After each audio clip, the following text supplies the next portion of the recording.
Praise the lord అండి. ఒక చిన్న సాక్ష్యం, జస్ట్ ఒక చిన్న పాట పాడతాను.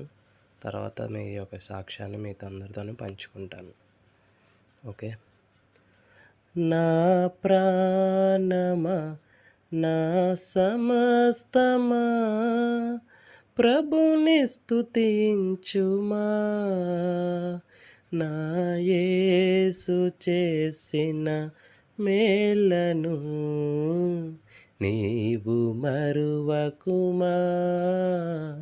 నా యేసు చేసిన మేలను నీవు మరువకుమా.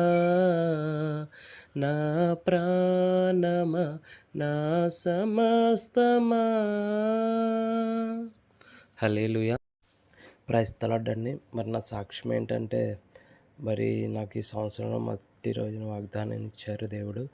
అది నిత్యమైన కృపతో నేను నీకు వాత్సల్యం చూపుతానన్నారండి. నా పట్ల మరి ఎంతగానో ఆ వాగ్దానం నెరవేరిందండి.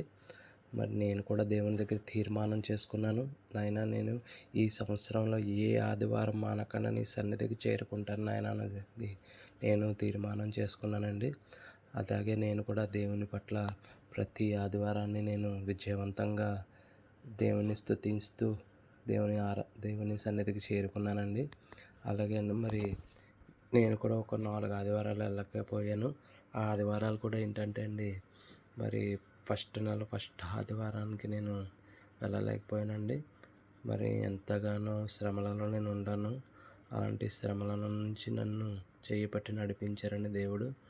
దాన్ని బట్టి మహిమ ఘనత దేవునికేనండి. అలాగే 2వ ఆదివారం మరి నేను గుడారాల పండుగ నుంచి తిరిగి వస్తున్నాను. దాని గురించి నేను వెళ్ళలేకపోయాను. 3వసారి ఆదివారం ఏంటంటే అండి, తాతయ్య గారికి బాగోకపోతే తాతయ్య గారి పక్కనే ఉండవలసి వచ్చింది. అది కూడా నేను ఇంట్లో లైవ్ చూస్తూ ఉండిపోయానండి. 4వ ఆదివారం మరి తాతయ్య గారు దేవుని యందు నిద్రించారు.